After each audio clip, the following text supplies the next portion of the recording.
Well, it's Tuesday. We're screwing around in the attic, which is say down here because the attic's up there. But we've been bringing everything down here because it's easier. It's cooler down there. It's cooler down here and it's summer. Well, we want to show you a model today that changed the world. Not a lot of models come along that completely redefine the hobby, and this one did. Oh. In spite of the fact that it really isn't that much of a model. It's kind of a flimsy, cheap thing. But way back in like the 60s, the late 60s and through the 70s, garden railroading had been quite a thing in Europe, Germany, Great Britain particularly, and it was finding its way to the States. And it was expensive. Lehman Grossbahn, LGB, I mean, they were really the only company making equipment, and you paid quite a bit, but people were doing that. And then we've shown you their first American prototypes, the Moguls, and they followed that up with a few more. Well, at the time, Bachmann, the American company Bachmann, had been making probably, I think it's fair to say, the crappiest train models on the market. Oh my! They were not of a high quality, but they were of a low price. And they made mostly Christmas train sets and that sort of thing. But they made other models in HO and that. But it's like somebody over at Bachmann said, why don't we do this large-scale garden railroading thing? And because look all the money LGB's making, and we can let's cut ourselves in for a piece of that pie. So they released a Christmas train set. Oh wow! With this beautiful green engine that you see here, and it's modeled after a Tweetsie engine on the Tweetsie Railroad, and a fairly decent likeness of it. The one thing that they did that a lot of people disagreed with is they went to completely plastic track, and then you loaded up the locomotive with D batteries, and then it actually had a little radio control. Oh. But it had a sound system and a radio control, and you loaded it up with, I think, 6 D batteries. That would be heavy. And then it came with a gondola and a flat car and a caboose. Nice. And in a whole train set that you could take outside and run around if you wanted to. And it came with the track, a whole bunch of telephone poles, the gondola, the flat car, the caboose, and the locomotive, which had picked up the nickname Annie somewhere along the line. Annie. I don't know where that came from, but it did. The retail price was going to be $100. Oh. $100 at a time when the cheapest LGB engine on the market was going to set you back closer to $400. And that was just for a locomotive. So all of a sudden, a lot of people who've been looking at garden railroading, it's like, it's an American prototype. It's exactly what I want. I can afford it, and I can use the excuse that it's a Christmas train for the kid. There you go. And then I can build a whole model railroad off of that, and blah, blah, blah, blah. Yeah, after Christmas. Well, if you know anything about Bachmann, another thing that they're notorious for is releasing something at a price and then not selling it at that price. Selling it at a much, much lower price. So they'll say, well, the retail price on this is $17,000. But you'd find it in the hobby shops for, $900, so you think you're getting a really good deal. Well, they even did that with this train set.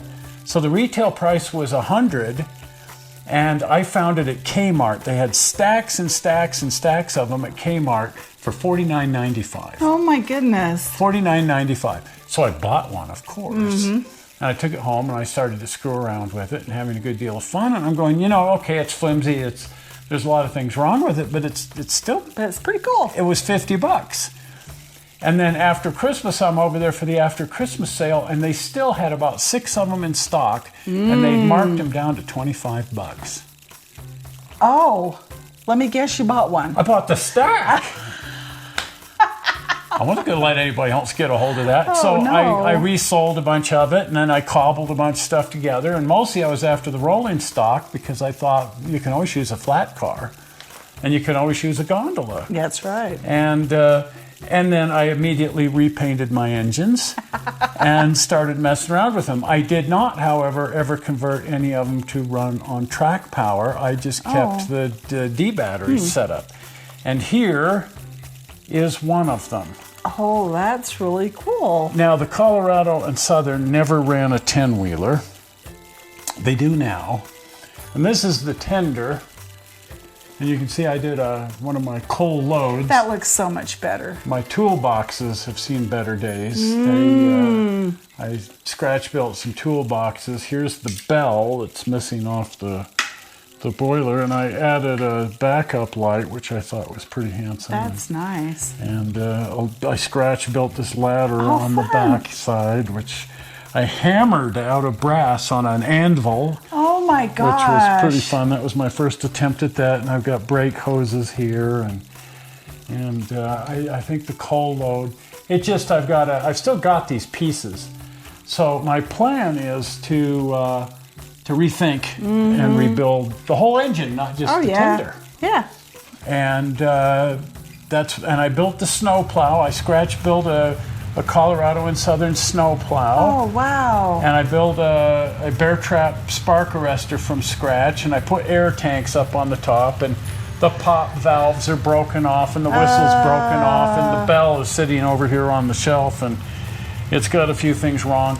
And the backhead is pretty much the original backhead detail, because the backhead actually has to slide open so that you can stick your D batteries in there. And you can see the D batteries are still in there. Oh, they are? Yeah. What year are they from? I'm sure they're quite dead. I'm surprised they're not leaking all over the inside of there. Ooh, I bet they're... But then there's switches here to turn the sound system on and off and so on. And it all runs from a radio control. And all of that for $25. Well, I don't know if the people over at LGB went, what? What? What just happened? What just happened? But when they saw one of these, they probably went, oh, posh. It has no detail. It's really quite flimsy. Yeah. And I'm not the slightest bit intimidated by it. Bachmann can have their fun with it.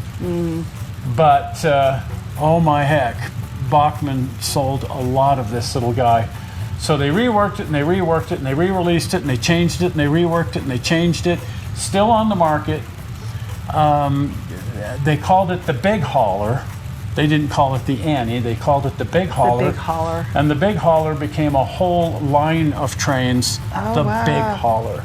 And if you know your way around Bachmann, as that whole industry blew up for them and just turned into a thing, they released high-quality versions comparable to some of the LGB and called that the Spectrum line. And they were still way under the price. And eventually, they even did a Spectrum release of this engine. Neat. But they did a whole bunch of different... This one you'll see has no valve gear. It just has a piston that goes in and out. Right. And it's pretty devoid of any significant detail. And then some of the details you see here are stuff that I added because, as I was messing around with it. Yeah, a little... But I was quite happy, so much so that I built up a couple of these and ran a couple. I've still got the two. And I ran the wheels off of this sucker out in the backyard. I'll bet. That would be fun. And it runs good, stays on the track, pulls its cars around. Nice. Wouldn't pull a very heavy train, needless to say, but it did okay. Did its job. Okay. And this is just the green one, the original Big Hauler. Wow. And eventually, this whole line became so successful and was undercutting LGB to such an extent that LGB was forced into bankruptcy. Oh, really? So talk about something that changed the world. It introduced probably millions of new people to garden railroading who felt they couldn't afford it before, and then introduced a whole line. And then also, once they established the Spectrum, the idea of doing high quality instead of just these little cheap, they started doing a whole line of high quality Spectrum. And then they even introduced a little go around the Christmas tree train. They just took one of their HO mechanisms, stuck a large body on it, and then said you can use this with your department. Was it Department 57 villages that they bring out at Christmas? I think it's Department 57. Here's a train for your Department 57. So they modeled it to a 48 scale, but they just used HO track and an HO mechanism and everything because they had that. Well, those started selling like hotcakes, and so they said, well, it's a 30-inch gauge instead of a 36-inch gauge, but this is ON 30. Needless to say, that turned into a whole thing. I'll bet. And now there's so many people doing Bachmann spectrum in ON 30. Nice. And it all kind of started with that right guy. here. So this little guy really and truly did change the world. I'll bet. That's cool. That's neat, huh? That's and this is awesome. the very first release. This is from the Christmas edition for Kmart. Kmart. That was the green big hauler. Wow. There you go. Well, if you haven't been over to the channel, do pop over to the channel. And if you're not a subscriber, please subscribe. Because we need subscribers. We do. And it's good for us, and it's good for you, because then That's you'll right. get notified when we upload something. Incidentally, you could share this stuff with your friends. Yeah, if tell you- everybody that you And while you're at it, click on the thumbs up before you leave. And while you're busy clicking the thumbs up, if you're not a subscriber, click on the blue button. Are we ready for it? Zoink! Right there, blue button. Well, we're not sure how you found this movie on the internet. We hope you didn't find it boring, and we will see you here on Sunday as we drive around a bit. See ya. Bye.